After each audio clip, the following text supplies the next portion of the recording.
the money in your bank account is not really your money. It's the bank's money. Your Bitcoin on an exchange is not your Bitcoin. It's someone else's Bitcoin. I'm buying my freedom. When Bitcoin comes to 100K, I resign from my 9 to 5. Once Bitcoin crosses that 1 million mark, people that hold Bitcoin should, take personal, not just digital, but personal security also very seriously. So I'm going to disappear like Satoshi. Who knows?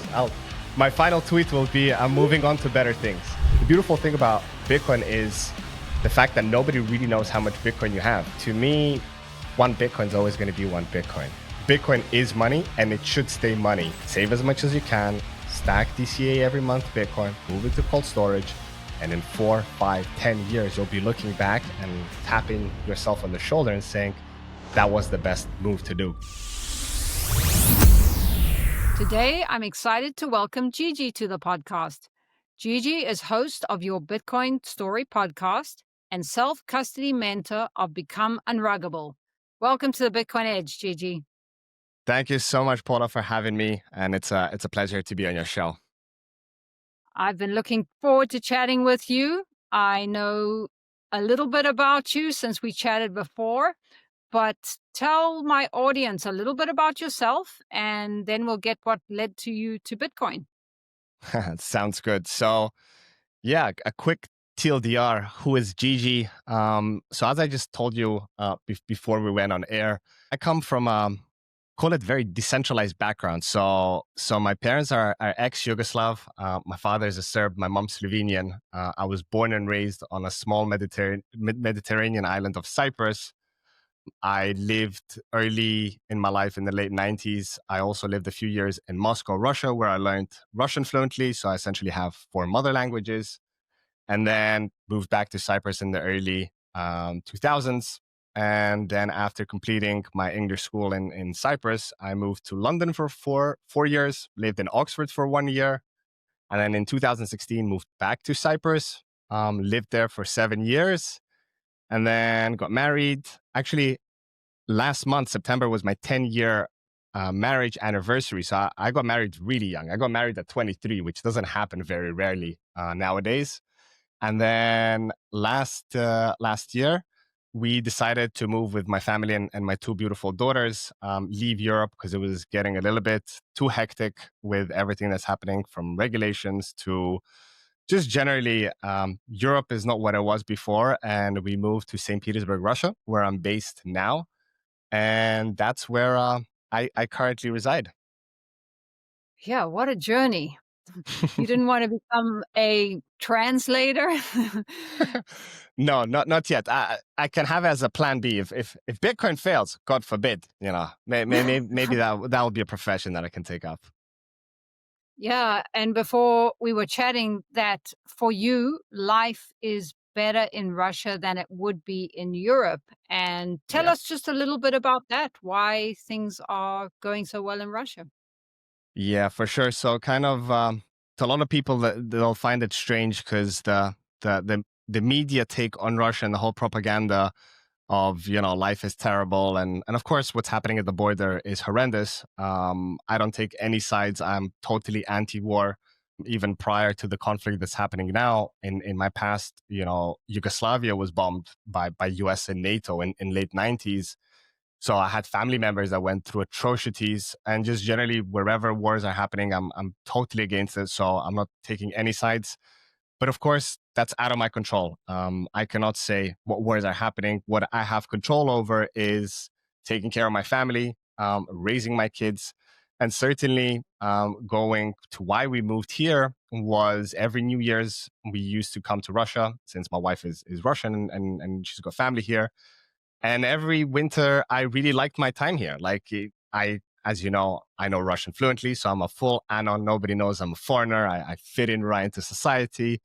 Products, services, everything is top quality. And things are 2 to 3 times cheaper than in Europe. Of course, the local average salaries are much lower, so hence why things are cheaper. And if you live on a Bitcoin standard, or if you make money, in euros or dollars, it's way, way cheaper. And the quality of food is way, way better. As I told you, Paula, and I'm sure some listeners are unaware, GMOs have been banned here for close to 15 years. So the you don't have an organic alley section in a shop. Like everything is organic, locally sourced, locally grown, and you have an abundance of choice. Whatever, once again, media portrays that, sanctions, there's no European goods. Yeah, maybe there's no some European goods, but still they do come through. There's routes through like Armenia and Kazakhstan, like the old USSR countries can still import things in. But apart from that, they produce everything locally. So you have an abundance of everything. And generally, safety wise, might be an oxymoron, even though there's a war going on. But I feel much safer here any time of day. Even, I can take my dog for a walk at 1 a.m, and I'm not afraid of anything. We don't have this issue with migration and violence. Yes, there's a lot of CCTVs. That's why, hence, it is safe. But yeah, just generally, for me personally, we're all different. We have different priorities. But to me personally, it's a no-brainer to be here, and I'm really happy that I made the move. Even though most people think Gigi's a little bit crazy, but you need to come and experience it, right? Like as we Bitcoiners say, don't trust but verify. Absolutely. Yeah. I love that about the food. Healthy food is so important, and Yeah. that's really something interesting to hear. So I'm going to look into that more. I'd love to hear how you found Bitcoin. How I found Bitcoin. So yeah, it was a story that started in mid 2017. I was working as a financial analyst in a FX brokerage, and actually Bitcoin found me because the clients I was working with suddenly wanted to trade Bitcoin and Ethereum and the whole alt uh, alt casino, as I call it, and nobody really knew what it was. I didn't know what it was, so that's what led me to look deeper into it. And my initial kind of strategy was to find an educational consultancy to push these clients to learn about this asset class. But back in 2017, apart from Andres Antonopoulos and a handful of other Bitcoin educators, there wasn't that much on it. And about 2 months since kind of the clients at the brokerage started asking me about trading Bitcoin, I actually left that job and I launched. It was called, don't hate me for it, it was called Universal Crypto. It was the first Cyprus's Bitcoin and blockchain educational consultancy, because that was also the period, Paul, if you remember, it was ICO. So every person, every company was trying to do their own token. Nobody knew what was happening. So it was it was a wild time, and I thought it was great timing to educate people and help them release their tokens. Later, I learned that was definitely not the way to go, but it took me a solid 3 years to differentiate Bitcoin and all of the other alts. This is not something that just happens overnight, or you listen to one podcast or you read one book and you get this enlightening moment. It really took a lot of proof of work of studying, learning, and questioning things to make that separation. And in that time, late December of 2017, I also launched Bitcoin Club Cyprus. So we used to do weekly meetups. This was pre-kids, pre-getting married. Every Wednesday, we'd go to different pubs, get together with boys and girls, have some beers, have some drinks, talk all things Bitcoin. It was very casual. And that community still, exists today, to this day. Even though I'm physically not there anymore, we have a vibrant Telegram chat. And the guys still do meet up on a monthly basis. So it's nice that new members are joining and that community is still going strong. So that was essentially my entrance to Bitcoin. Yeah. So after going through the altcoin journey, you then went to Bitcoin only, like many of us, Yes. and you launched your mentor business of Become Unruggable, That which was is a the great. last one. So we skipped. So it was first the podcast. So let's go back to 5 years ago, 2020. As we know, COVID hit, everything changed. And my, of course, educational consultancy also came to a halt. And I went into PR and publishing. So I did like a good nearly 5 year run working in PR and publishing. And in that time, as much as I enjoyed, I was working in the client relations position. As much as I liked, getting people onto Forbes, Entrepreneur Magazine, and all these big legacy media, still deep inside, I had a deep desire and passion for Bitcoin, and I wanted to contribute somehow back to the community. Since I'm not really a developer, semi-techie, I am a techie guy, but not in no shape or form an expert. I didn't know how to contribute. And of course, being a fond listener of many podcasts, I was also curious about, these big guests. How did they get started? Like, how did their journey begin? And then just one summer of 2023, just over 2 years ago, a few friends, we were sitting together chatting about it. And someone said, Gigi, why don't you start a podcast asking people about their Bitcoin stories? And I was like, why not?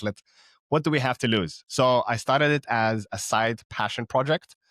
And I was releasing, still to this day, every Thursday there was an episode that came out. Not a single week was missed. So the proof of work is in the pudding. And basically last year, so that was going strong. And last year when we were approaching 100K, as you remember, Paul, everybody on X was saying, what are you going to buy when Bitcoin hits 100K? And Gigi, of course, was not immune to that question. I got asked that question. And my reply was, I'm buying my freedom. When Bitcoin comes to 100K, I resign from my 9 to 5 and I go fully down the rabbit hole. I dedicate, my full time to Bitcoin advocacy and helping other people, any way I can. And essentially from January of this year, I went full time working on the podcast. And then I had to somehow also make a living, right? So the monetization of a podcaster 99% of times is getting a sponsor, right? So you have your chosen sponsors, you promote their products or services, you have the affiliate programs. But my podcast wasn't that big enough to get some significant, so to say, contributions. I've worked with past partners such as Stampseed, and at the moment I'm working with SAS Mining. But essentially, I was thinking, how can I provide value and essentially sell my own service? So I'm promoting not someone else, but I'm promoting my own service, which actually helps people. And, being a passionate advocate for self-custody for so many years and helping get my whole family, friends, and anyone that ever reached out to me, getting them, into self-custody, I thought, well, why not do a self-custody, mentoring program? And after doing some dabbling of what should I call it, I landed on Become Unruggable, which I think speaks straight to the point, what I do with my service. I launched it in April, so it's been around 6 months or so, and it's been going really good. Every month or so, I get 1 to 2 new mentees on, and of course, the best marketing is word of mouth. Everybody finds me through the podcast, but so far, every mentee that I've worked with, and they span from all over the world. I have some mentees in the US. I have mentees in Europe, in Belgium, in Germany. I have some even in Latin America, in Brazil. So they're kind of swayed all over the world. And yeah, and it's been a very rewarding journey where even though, I make a living, I sell my service, but the fact that I help people, become self-sovereign individuals is essentially priceless. So it's been a very inspiring journey so far. Hi, everyone. I'm excited to share that I'll be a speaker at BTC Prague 2026, the biggest and most influential Bitcoin-only event in Europe, from the 11th to the 13th of June. Come and join me to hear incredible speakers like Michael Saylor, Jack Mallers, Fred Fenixon, and many more, and connect with a community of true Bitcoiners. Get your tickets now before prices go up, and use my link below for a discount. See you there. Why do you think that self-custody is so important? As you know, most people in Bitcoin even are not fully in self-custody. Tell us why that's important. Yeah, no, that's a great question, Paula. I mean, there may be a number of reasons from what I've learned from my experience and just, my logical thinking. The first one I think is as a human race, we were never taught to be sovereign where we actually own and have full custody of any asset, right? The money that we have, the legacy money, the fiat money, we don't hoard it under the couch, right? We have a bank account, we keep it there. We are taught that, that's the safest way. We get a little bit of interest, whatnot. But actually, the money in your bank account is not really your money. It's the bank's money. You are essentially, it's an IOU that Gigi has X amount of dollars or pounds or Japanese yen in this bank account.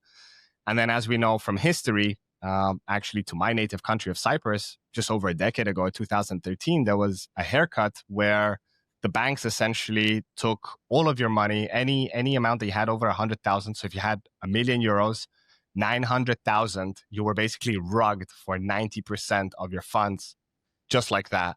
And that to me was the moment where I was like, oh my God, like even the banks, you cannot fully trust them. Now, it hasn't happened since, ever since, but who knows what will happen going forward. But that was a lesson that really kind of ingrained into me that the money in the bank is not safe. And then, of course, the other aspect is people just they like giving responsibility away, like, and I'm not blaming people. It's just the way the society has been built up. Everything is essentially done by third parties. May that be, ordering some takeaway from your phone on the couch. You don't actually go and do the things yourself and have control over it. You're relying on third parties to do it. So I think that has a large role to play why most Bitcoiners, let alone the crypto folks, why they don't self-custody. They see their, Binance, their River account, Strike, whatever they use as their, digital assets bank. It's there, it's safe, and, essentially I can't lose it.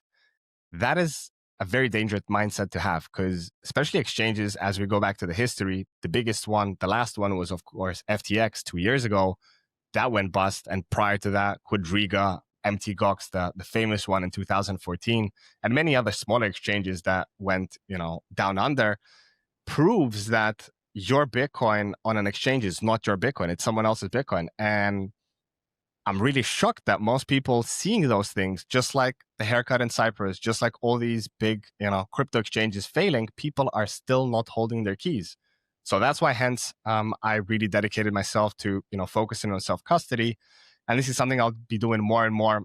As I mentioned as well off the record, I'm pivoting currently from doing guest interviews to really giving my take on self-custody and doing solo takes where I'm really ingraining in simple aspects in short formats, 10 to 15 minutes, why self-custody is so important, why you should run your own node, why you shouldn't trust anyone else when it comes to Bitcoin, which is the most pristine, hardest, best money we've ever had and probably ever will have. So, there's many different reasons why it shouldn't happen and different people have it. But I think those would be the main points why I think most people don't custody their Bitcoin today.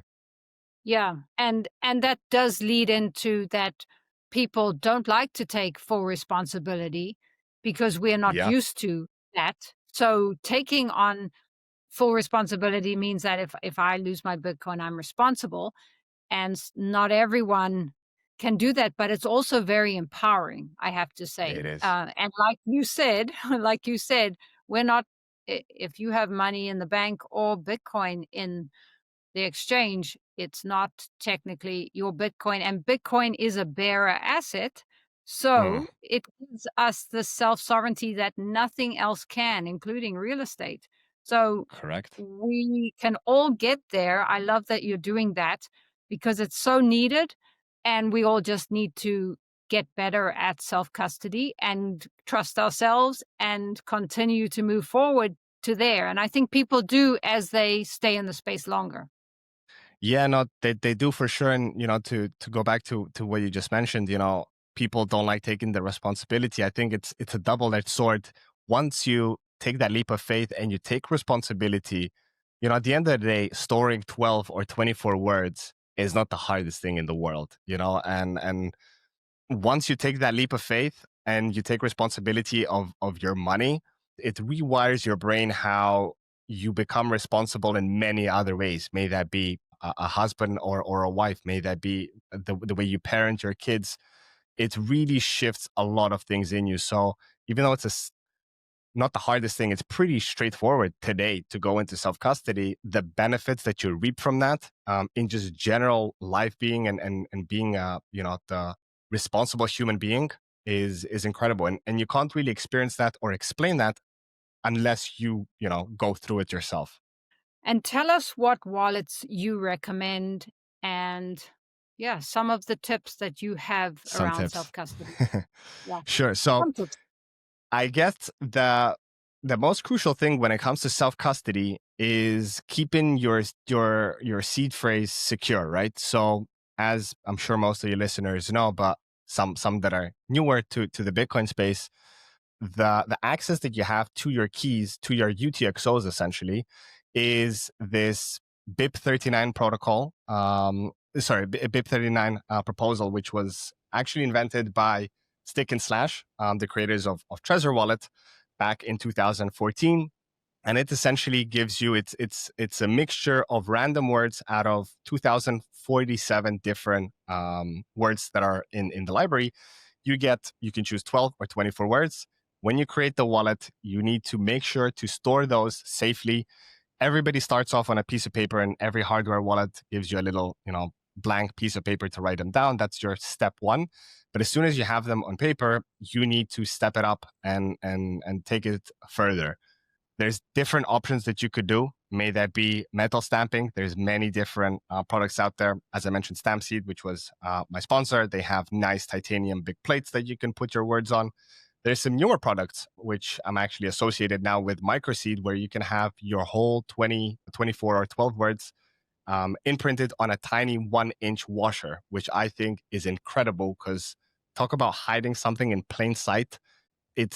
To me, it's a phenomenal product. Holding your Bitcoin in self-custody is an important step towards self-sovereignty, but writing your seed phrase on paper is risky. Paper can burn, fade, or get lost. MicroSeed helps you stamp your seed phrase onto a small steel washer. Buy the device once and use it forever. I love it. It's durable, precise, and easy to transport. Use my link below for 5% off. Now, back to the show. But apart from that, there's also another option, which not many people talk about. You can even have it on an encrypted SD card. So a micro SD card is even more anonymous than a steel plate, because nowadays everyone has SD cards. No one would ever think, if you find an SD card, there's a seed phrase on it, and it's encrypted. So even if someone finds it and pops it into the computer, you still need a passphrase. Usually it's a 20 character passphrase to unlock, to decrypt essentially the SD card and see the seed phrase. So there's different aspects and hierarchies that you can take with the seed, but I would say that is the most crucial number one step that everyone should take. Now, the next step, which you asked, Paula, what is my favorite signing device? There's many different products. There is no best or worst. I get this question essentially with every new mentee that starts becoming ruggable. They say, Gigi, what's the best wallet? And you know what I reply, Paula? I said, well, tell me what's the best car? And they go, I don't know.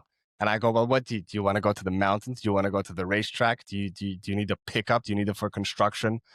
Different people need different devices. And that's the beauty of, Bitcoin being an open source protocol. And so many, providers cater to different niches. So some from top of my head, I have a few of them here in front of me. Came prepared for the episode. Coldcard is probably one of the oldest ones. Most people know CoinKite. It's a fantastic company. They have, so this is my MK4, which was the previous model. They have the slightly larger now Coldcard Q, which actually, thank you to CoinKite, they're sending one out to me to test and review. They're a super secure, and this is probably kind of the pinnacle of hardware wallets, because they have many different advanced features for which most people won't be using. But the more you learn about Bitcoin and the more paranoid you go, the bigger your stack is and the higher the purchasing power of your Bitcoin is. You're always like, maybe I should, add some extra layers to my Bitcoin. So for example, one nifty thing with a Coldcard is that you can set up a Juris pin, meaning that you can have a secondary pin. If you input it, it takes you to a totally separate wallet than your main wallet, which is really good and handy in case, as we all know, the $5 wrench attacks are unfortunately, becoming more and more widespread. And if someone comes, not even with a wrench, but most probably with a gun to your head and says, give me your Bitcoin, I don't think most people will take a bullet for their Bitcoin. They're going to give up their Bitcoin. So you might as well give some Bitcoin than not giving any Bitcoin. So Coldcard essentially gives you that kind of reassurance that you have a backup alternative wallet and give them some Bitcoin. The beautiful thing about Bitcoin is the fact that nobody really knows how much Bitcoin you have. So, the guy who's breaking through your door and, you put in your Juris pin and there's only 1 million sats and they go, what, this is it? And you go, sorry, man, inflation, life is expensive. Like, I wish I'd have a whole Bitcoin, but this is all my Bitcoin, like take this or take nothing. So, they don't really know how much you have. So it's always good to have backups. Even if you don't have a cold card, a tip I would give to anyone listening is have an extra hardware wallet at home. And whenever you DCA every month, 10 to 15% of what you DCA every month, send it to that secondary wallet so that in case this, circumstance happens, someone, puts a gun to your head and says, give me your Bitcoin, you can always go to that secondary one and give them something. And actually, if you're sending transactions on a regular, it looks much more realistic than if you just have one wallet with a million sats that you sent 3 years ago. And probably if someone's coming to get your Bitcoin, they've got some basics about Bitcoin and they'll say, hey, there's something dodgy here. Where's the main wallet, right? So, but if you do that, then it's highly realistically and very believable to someone that's trying to steal your Bitcoin. I don't want to sound like a doom and gloomer here, but I'm just saying as it is. It's very unfortunate how there's so many attacks happening, and I think we'll see more and more of those as life gets harder. Things are getting more expensive. Bitcoin is rising in purchasing value. Everybody's talking when Bitcoin 1 million, but I think once Bitcoin crosses that 1 million mark, people that hold Bitcoin should, take personal, not just digital, but personal security also very seriously. So, and that's something I also like to cover in Become Unruggable. So that's Yeah, one. You're gonna get busy when Bitcoin hits 1 million. But or I'm I going to just wanna disappear like Satoshi. Who knows? My final tweet will be, I'm moving on to better things. Yeah, We'll see. I'm sure many of us will. But I just wanna point out that I like that you're talking about people who might have their wallet still at home. I know there's many people who have multisig and then they Hmm. do not have access to their wallet. So there is that possibility It if is. somebody's coming to try to get your Bitcoin, then they want you to call somebody to transfer money. But these are things to think about. And yeah, I don't focus on it too much because I tend to want to focus on the things I want to see happening. I'm very much in a mindset, but I am aware that it's good to have a plan B and these backup plans for regular people who just keep their wallets at home. That's a really good plan. Yeah, no, for sure. And on the topic of multisig is essentially kind of at the moment your pinnacle, your highest level of security that you can have. But at the same time, I think people a little bit overblow it, especially on X. They say, "Oh, if you're not in multisig, you're not a true, Bitcoin maxi." At the same time, the benefits that you get with a multisig can also backfire because, God forbid, something happens to you and you leave your spouse, your husband, or your wife with a multisig setup and it's geographically dispersed. You've essentially donated that Bitcoin to the network. There is very little chance that they're going to be able to recover it. So there's always things to consider. I like the analogy of KISS. Keep it stupid simple. Don't don't rug yourself. We're trying to set you up so someone doesn't rug you, but also we're trying to tell you don't go too paranoid on yourself and don't rug yourself. I think multisig is a fantastic concept for corporations or, for example, for companies that have their own Bitcoin treasury. They're storing Bitcoin as a savings, and you have distributed keys between different C-level, the CEO, CO, and whoever, and you need collaborative signatures to send transactions. But for the average Joe, someone starting today in Bitcoin, multi-sig is a long way away. At the same time, someone that's been in Bitcoin for a decade and has hundreds, or as we like to refer to them as whales, someone that has over 1,000 Bitcoin, well, yeah, then you should be multi-sigging because you don't want to have a single point of failure. So once again, different parameters, different variants. There is no one best fit for everyone. So yeah, that's my take on multi-sig. Just one question though. For example, if somebody passed away, the spouse could contact the company, right? I work a little bit as an affiliate with the Bitcoin Advisor, and Mm-hmm. if they keep That's if you do one collaborative custody. But if you do collab self-sovereign custody, so if you can do a multi-sig on Sparrow, for example, I'm sure you're familiar with, right, with Sparrow yeah, Wallet.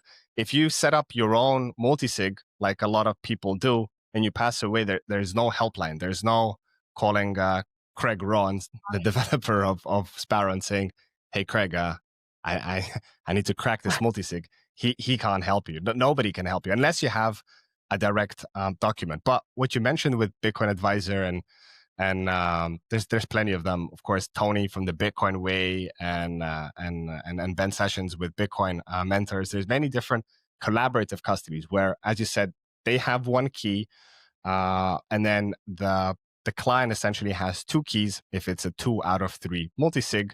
So they still have one key, but for example, if the spouse doesn't know where the two keys are, even the Bitcoin Advisor with the one key, they can't really help you. So there is different approaches to it. Actually, there is one solution which I would like to highlight and give a big shout out to, because they don't get that much love, and it's a fabulous product that I've been really intrigued in. It's called Liana Wallet. Have you heard of Liana Wallet? So Liana Wallet is fairly new in the scene. They've been around for some 2 years now. They're a fully open source project, just like Sparrow Wallet. And what they do is they utilize Miniscript. So Miniscript is something that Taproot enabled when Taproot got implemented into the Bitcoin protocol some 4 years ago. Miniscript allows you to do time locks. So basically, you can set up, and it's very straightforward. Anyone listening, I highly encourage to download Liana Wallet, and it's only a desktop wallet, so there's no mobile. Don't get rugged on an app store. You can download it on Mac, Windows, or Linux.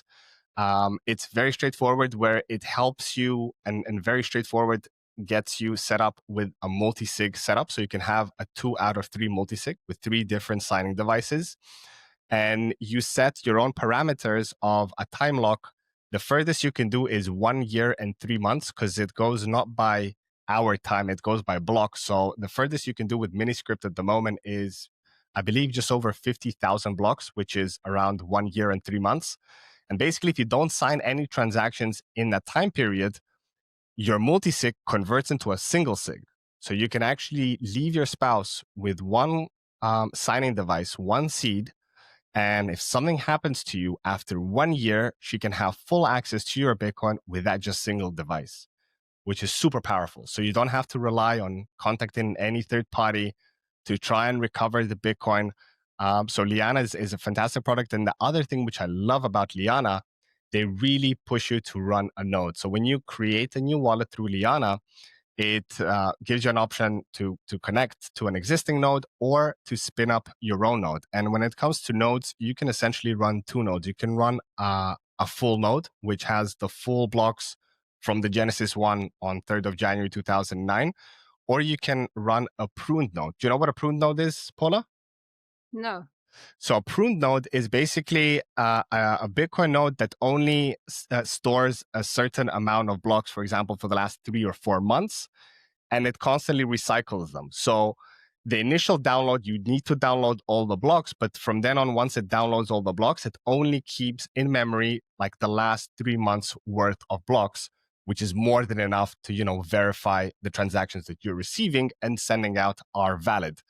And the benefit of that is that only takes about 30 to 35 gigabytes of your memory on your computer. So you can have a node always on your laptop, compared to running a full node, which at the moment is close to 700 gigabytes, which most likely you don't have enough, empty space on your laptop to have it. So if you're someone who's traveling and want to make sure that, you connect and sign transactions from your own node, you can run a pruned node, and you can do it for free by downloading Liana. So big shout out to Liana and the team, what they're building there. I think it's a fantastic product that, as I mentioned, they're not getting enough love as they should. But as all open source projects, there's no marketing department. Just like Bitcoin, there is people like me and others, freedom maxis, spreading the gospel of good word of freedom tools, what to use. So Liana Wallet is definitely one of my favorites, alongside, of course, Sparrow, which is, I would say, the GOAT, the greatest of all time so far. Yeah, well, I highly recommend people come and chat to you about all these things, because I can see you really know what you're talking about. And just while we're on nodes, we briefly discussed the core versus nuts debate. And how important it is to run a node. We know that because then you can Yes. sign your own transactions. But also, just do you have any take on the debate? Yeah. So before I give my two sats on the debate, I want to make clear that the main purpose of running a node is not just to sign the transaction; it's to verify that the Bitcoin you're receiving is actual genuine Bitcoin, and the ones that you're sending out, you're actually sending to a valid address that you want to send to. So that is the main priority. Most people say, strengthening the network. And of course, you are strengthening, you're decentralizing the Bitcoin protocol because you're running and validating your own transactions on the mempool. But that's, anyone that's in Bitcoin and is in self custody, the next definite step you need to do is start running your node.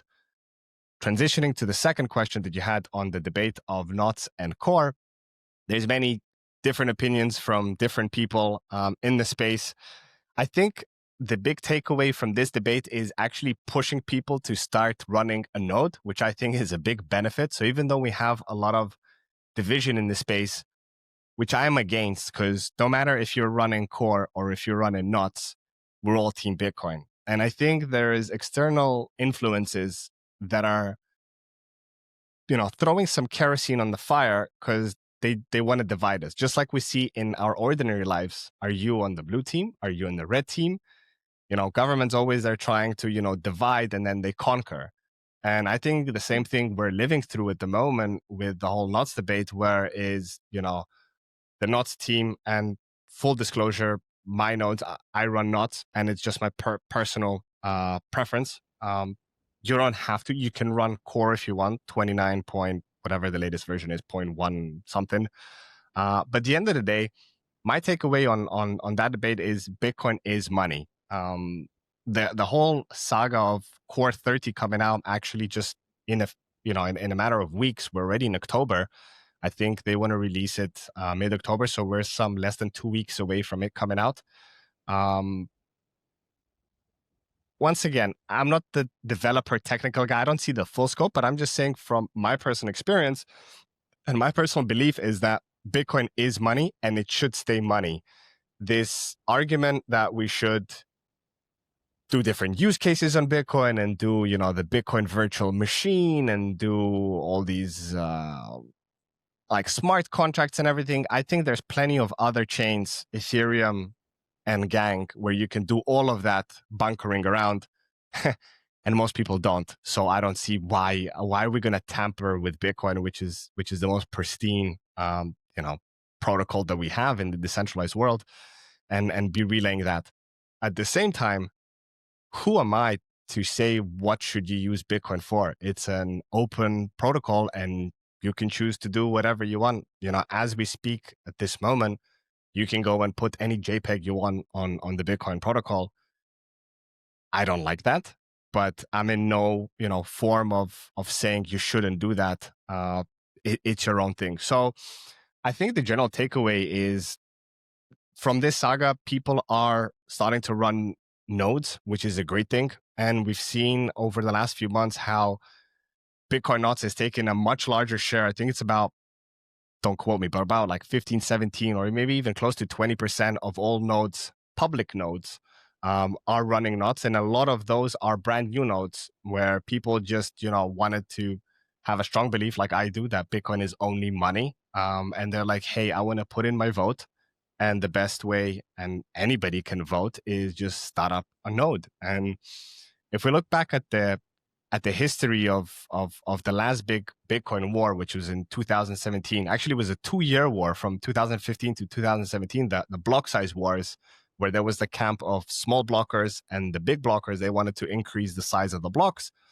And the big blockers team, essentially, even Coinbase, Bitmain, like all the biggest companies in the space, blockchain.com, all of them were for big blocks. And in the end, the small blockers won because the node runners made the decision. You, as a sovereign individual, can choose what client you want to run. So no matter what influence is given, who's paid what, you have the final say. And we are seeing the same thing today with the core and knots. I think there is definitely some financial influence for the core devs to implement this new change, even though when you zoom out at the big thing, there's two main differences two main factors in Bitcoin protocol. There's the consensus rules, which that's not changing. Like the consensus rules is, there's a block on average every 10 minutes. There's only going to be 21 Bitcoin, and multiple things that we all agree on and we can't change. And then there's the policy rules, which is what we're debating here. And Adam Back has great takes on X on it. He says no matter, even with Core 30, which from my understanding, he's pro Core 30. He says it's not going to break Bitcoin. So even though the saying goes, don't trust, verify, like Adam Back is one of 5 people that were referenced in the white paper, and he's like an OG cypherpunk. So I'm pretty sure he has some good sense on what could happen. But yeah, me personally, I'm camp not. But that's the beauty of it, that you can choose your own thing. And if you can't decide, hey, run both. Run a core node and run a NOTs node, and you're actually, twice. You're leveraging. You're running 2 nodes as one person.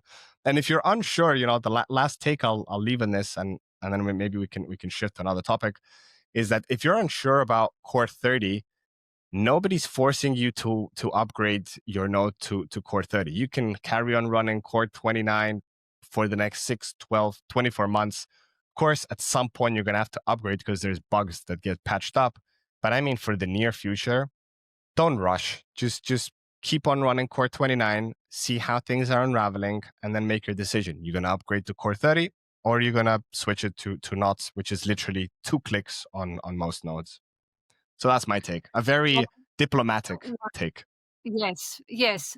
I just want to add, because I think it seems like to me most hardcore Bitcoiners are going towards NOTs because of we don't want to see the spam on the network. And one of the reasons we don't want to see the spam on the network is because when it gets too big, smaller people will not be able to so easily run a node because there's be so much information. And Bob Burnett said this on my show, that's one of the problems, is that the little guy, when there's too much information on the network, won't be able to run a NOT. So it becomes, a node, it becomes less decentralized. So there's that. And that's why I don't understand why Adam Back wouldn't see that side of it. And you mentioned that there's probably some financial motivation, which it always comes down to that in everything I've seen. And I'm sure there is some financial motivation. And that just saddens me a little bit, because I was trying to get away from the fiat world to come to a collaborative Bitcoin world. And we still see human nature. But like you said, it's like we vote with our money. Where we spend our money, we vote where we put our node. So everyone, yes, can choose, but that's what I'm hearing. Yeah, no, of course. And you bring a very valid point. I also share the same passion that everybody should be able to run a node, that it should be accessible to most people. If we overclock the chain, and if we look at the last 3 years, for example, when you spin up a new node, so for some mentees, when I run them through the process of getting them set up with their own node, up to 2022, prior to the inscriptions and ordinals, like the blocks get downloaded super fast. And then you get to the 2022 period, and then it's just like, it takes like a week to get through like 2 years worth of stuff, because there's so much junk and crap. At least to me, maybe to someone else, it's very valuable. I guess we have our differences. But yeah, I'm very pro keeping the chain accessible to everyone, because if you can't run a node, essentially at that point, Bitcoin loses its power, because the whole point of Bitcoin is holding your own keys and verifying your own transactions. I mean, it's as simple as that. That's what makes Bitcoin special and different to all the other, altcoins. Even Ethereum, for example, you need, I don't know, like it's ridiculous. If you want to run an Ethereum node, not that I would or I'm advocating, but it's like tens of thousands of dollars. I think it's like $30,000-$40,000 to run a shitcoin node for Ethereum. Like, it's crazy. Like, I don't want that to happen for Bitcoin. Yeah, well, I think it's a really important discussion. I just have to say it's not the most popular discussion, but with anyone who gets to this point, we haven't even talked about price. Yeah. and and I know you're living on the Bitcoin standard. I'd love to hear a little bit about that and how Hmm. much do you focus on price?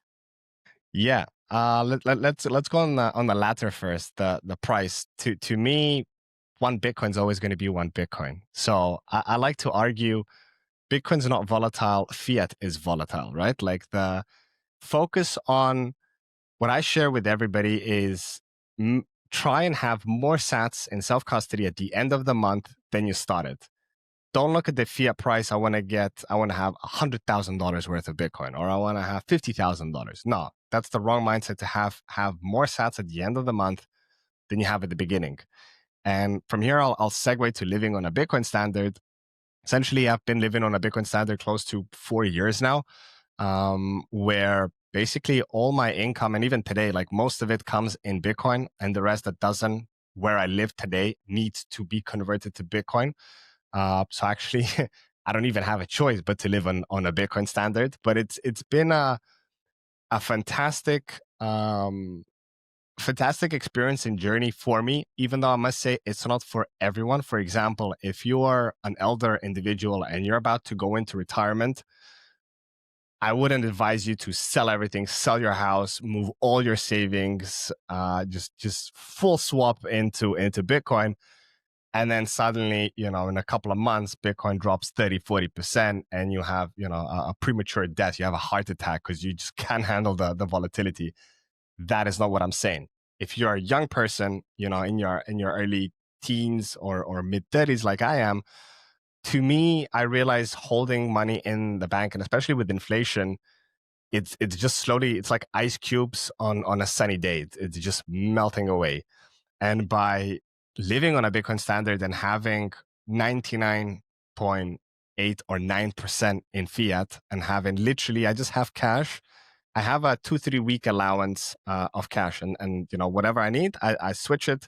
So to me, the price, I don't even focus on the price that much. Of course, numbers go up is nice. You have more purchasing power, but that's not the main thing. I'm not here and doing this to have X amount of dollars. It's giving me the full freedom to to be able to transact with anyone at any point in time without asking for any permission, having permissionless money. And one thing I realized on a Bitcoin standard, and one thing I want to highlight, people say, Bitcoin price appreciates, every year, as they say, 50 to 60%, the purchasing power goes up. Sorry, the price goes up. But to me, actually, everything gets 50 to 60% cheaper every year, because I'm looking at the other side of, the glass. Actually, on a Bitcoin standard, things are getting cheaper, where most people are panicking like, oh my God, this inflation, which is absolute bullshit. This 5% monthly inflation is saying, like, annual inflation is in most countries at least 10-15%, if not more. And actually, to me, I'm spending less and less sats every month, which is really nice. I try to focus on, as I mentioned, spending less sats every month than I bring in. Some months are exception. Like this last month, I was on a 1 month vacation back in Europe, back in Cyprus, and I went to Serbia. Poof! You don't want to know how how many sats were spent on that. But at the end of the day, what I want to share is Bitcoin is not just to store and hoard away. And as famously Michael Saylor says, never sell your Bitcoin. No, no, no. Bitcoin is money. It's here to provide the life that you actually want to live. And sometimes spend those sats and enjoy the moment. My kids will never be of the same age again. And what I gave them in this last month of full abundance, of doing everything we wanted, eating out wherever we wanted, and never once looking at the price and saying, oof, no, that's too expensive. Let's not do that. No, like I said, live in the moment, because we never know what's going to happen tomorrow. Tomorrow, I might not wake up from my sleep, or tomorrow, who knows, a meteorite smashes into Earth and we're all gone. What was all that stacking for? So like it really changes how you spend. And the last thing I'll say is, on a Bitcoin standard, you really lower your spending habits. So you really double or sometimes triple think before you purchase something. I like to give this analogy, new iPhone comes out every September and everybody's flunking, giving back their old one and buying a new one. And there's no benefit. It doesn't make your life any way better if it's 1 millimeter thinner, or if it's titanium now, or if it has an extra button, or if it has an AI feature. It doesn't change nothing. It actually robs you of your hard-earned money. And on a Bitcoin standard, you are definitely not flunking for the next iPhone. Like, as long as your phone is working, I'm on a graphene now, but like I still have an iPhone, and it's iPhone 13 mini, and I'm gonna run that until like it just dies. Like, I'm not looking at the 17 or 17 plus and all of that. So your habits really change. At the same time, when I buy something now, I tend to buy something that's more expensive because I know that if I spend a little bit more, it's gonna last me longer. So on a fiat standard, you're kind of always going for that cheap aisle AliExpress Chinese crap, which is not gonna last you a few months, and then it just goes into the dumpster and ends up at the bottom of the ocean, and you're doing way more damage than you realize, compared to if you're buying the more expensive thing and it lasts you, 5-10 years, is much better sats spent or dollar spent, whatever you do. But on a dollar standard, you're not really buying the more expensive stuff. You're like, oh, let me save up as much as I can. So that's my overview TLDR of what it feels like living on a Bitcoin standard. I love that. I love that low time preference reminder. And Yeah. I was wondering, because you used to be in the financial services industry, is it Hmm. ever tempting to go back into the fiat world and trade stocks? Never. No, that's a fantastic question. I don't get it asked as much as I wish I would, but definitely not. Because now, being in Bitcoin for over 8 years, you realize how the real Ponzi, which Bitcoin was sold as the Ponzi, the real Ponzi is like the financial institution, and especially the stocks, like the whole stock market. The fact that you're paying, like an Amazon share is like $1,000, or Nvidia share is like $500. What are you talking about? Like, it's not even a tangible thing. People say Bitcoin's not tangible. I say, well, your Nvidia stock is untangible. You don't even hold that stock. It's a broker holds it, and you're trusting the broker, and then you're looking at all these um what are they called, quarterly earnings, and if earnings are better or worse, and then it dumps or it pumps, and it's just a sham. Like, there's no way. Like, full disclosure, I don't hold any master stock. I don't hold any Metaplanet. I don't hold any treasury stock, let alone the legacy stocks, the Microsofts, Apple, or the Bitcoin mining stocks, which is a hot topic today. That being said, let me not discourage you. If you want to gamble away on that, please feel free.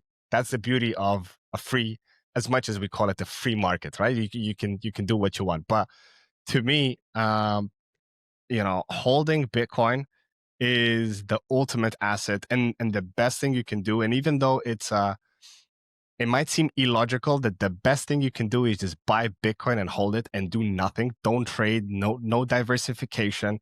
But actually it is, because in my fair share of podcasting, every like Bitcoin OG that I had on that, started in early 2011, 12, 13, most of them say, man, like if I would have just kept all my Bitcoin, like it would have been like hundreds, in some cases, thousands of Bitcoins. Like, I probably wouldn't be on your show, GG, today. Like, I would just be enjoying life, somewhere on a farm on acres of land, and not having a care in the world. So that is past. We cannot change the history. It's in the past, but we can change the future, because that depends on what you do right now. And right now, what I do, and I advise everyone to do, is just be disciplined, save as much as you can, stack DCA every month Bitcoin, move it to cold storage. And in 4, 5, 10 years, you'll be looking back and, tapping yourself on the shoulder and saying, that was the best, move to do. Because I get this argument that, but master, when like there's much big, it went up like 300% in the last 24 months. And I go, yeah, but like, where's master going to be in 10 years? Is it still going to be around? Like, I don't know, but I surely know that Bitcoin's going to be in 10 years, unless we really F it up, which I hope we won't. I think we have too many good hearts in the Bitcoin space that will preserve the network. And I have strong belief in the node runners that, we will choose the right path. So yeah, stocks, I don't dabble. I don't have urges at all. Actually, how can I put it? I am maybe this is a strong word, but disgusted, like there's so many things that need to be fixed in this world, from healthcare to education to public service, that all the money that should be going there and building better infrastructure for the people that really need it is just flocking to Wall Street and gambling away on the stock exchange. So I guess I'll pause my ramble on stocks there. Well, I love that you said that. And I love talking to people on the Bitcoin Standard because I'm sort of on my way there. And I've interviewed Jeff Booth a couple of times. I don't know if you have, but he Mm, also says that when we invest in the fiat world, we're making that world stronger. And he doesn't say correct. don't do it, but we are in a way. And, I still have some Tesla stock and things like that because it's almost like that still little bit of hedge in that system. Because I'm pretty much all in on Bitcoin, but to go completely all in, it's like people think I'm Well, already get some crazy, gold. I but don't want to. I don't want to be trumping. Sorry for interrupting, like Peter Schiff, no, but no, like I've gold got is a little a bit of gold. okay. Good. So you're diversified in But in but in but I'm just several things. saying, even myself, I'm still tied a little bit to that, Mm, and because yeah, a little bit. But as I grow, also, I'm going more and more to the Bitcoin world. And the one thing I would say is, yes, Tesla might outperform Bitcoin in the next 5 years because of AI, for example. But yeah. long term, you've got to become a stock n- knowledgeable yourself. You got to hope that Elon stays healthy.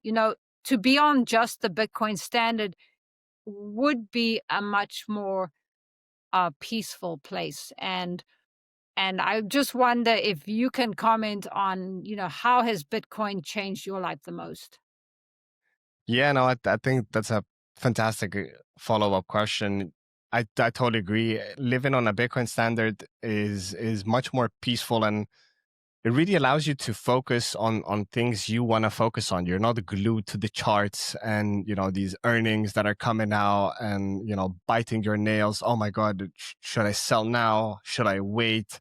With Bitcoin, personally, I really don't focus on the chart. Like, oh, when shall I sell some Bitcoin? Actually, I sell some Bitcoin when I need some dirty fiat to pay some bills in the whole world. Like, this rhythm of selling the peak of the cycle and then buying at the bottom of the bear market is an illusion.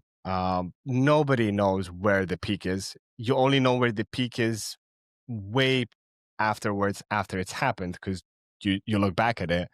So yeah, I don't encourage people to try and peak, sell the market, and then buy the dip, because I have this saying: time in the market beats timing the market. Like, no matter, even if someone got in, let's say 4 years ago, and at the peak of the 69 k, and then they went for like 3 years of going all the way down to 15k, and they still held like diamond hands, not lettuce hands, like selling at like 25, like they held it down to the bottom. Actually, what am I talking about? It went down to COVID 5 years ago. It went down to $4,000, right? When COVID hit, like, that little spike. So like it went, Yeah. I don't know, but that was 20 to 4 to 60, and then 15k. Yes. Been around in a few cycles. But anyways, going back to, even if you bought at 69, today, as the time of this recording, we're sub 120,000. So you've actually double your money, even if you got at the peak of it. So on a long time preference and long term scale, so looking at 4 years and above, no matter what price you get in, you're always going to be, you're going to be in the better off end. So yeah, I mean, price of course has a role in it, but I don't focus on it so much. Like, I don't dabble on trading view and be looking at these 1 hour candles for 5 hours a day. Like, I'll show you right here, another open source project. Actually, let me unplug it. I've got the BT clock here. So I've got the price like right on my desk. It revolves. I see the block height. I see the fee rate. Actually, I've got it integrated to my Noster NPub. So whenever someone zaps me some sats, it shows me that the sats came through. It says zap and then the lightning with the sats.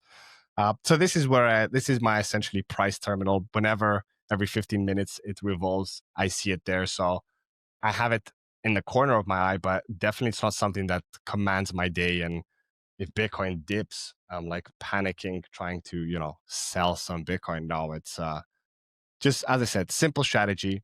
Have more sats at the end of the month than you started, and that's it. And if you don't, it's not the end of the world. There's always the next month. So even if we go into a bear market again, you're good. You have your plan going forward, and I've been Bitcoin like is the 3 way to go. cycles through now, so like I've learned my lesson from selling in the bear market. Like it's the worst thing. When you're in the bear market, you should be like DCAing like double than what you usually DCA. That's hard on a Bitcoin Yeah. standard because you're all the way in. You know that meme? Like you still have money to buy Bitcoin. That's like that's me. Whenever it dips and people are like, "Oh, I'm buying the dip," I'm like, "Fantastic, man!" Like, but I've gone I've gone off fiat to buy the dip. Like I'm all in. But whenever the fiat comes in, I just smash buy. I add it in, and that's it. Sometimes I do a limit order, but limit orders are not the best strategy when you're in a bull market, like we've seen for the last 2 years. When the price is just appreciating, most probably those limit orders will never get filled, and it's just better to smash buy whenever you have that available fiat. The limit orders, when they come in handy, is when you're DCing in on a bear market, when it's dropping and dropping and dropping. Then you can put a limit order of 10, 15, 20%. And whenever that hits in 2 months, 6 months, it hits. So yeah, that's one piece of advice. Limit orders are much better in a bear market, but in a bull market, just smash by and forget and go touch some grass. I love that. Great message. Tell us where people can find you, Gigi. Yeah, so the best place to find me is on X, so at your BTC story. You can also find me on Noster, so primal.net/GG or / I think it's YBS, your Bitcoin story. If you go to Noster, any client, type in GG, you'll find me. And over on my X page, you will find in my bio, I have a submission form for Become Unruggable. So anyone interested to chat with me, get help getting into self-custody, or if you're already practicing self-custody and you want to step it up to the next level, go to a different hardware wallet or go into Multisig, discuss inheritance. I can help you with a whole lot, or running a node, which I like that we talked a lot, Paul, on this episode about running a node, which I think is something super vital that every Bitcoiner should be practicing. So yeah, feel free to reach out to me and I would be happy to help. Yes, I'm glad we talked about that too. It's not the most popular topic, but I don't mind at this point in my podcasting journey. There are people who are very interested and they will find us. So thank you so much for joining me today. Thank you so much, Paula, for inviting me. It's been a blast. I really enjoyed this conversation. And yeah, I look forward to connecting again in the future as we have a long way to go on this sovereign journey ahead. I'll definitely be contacting you. Perfect.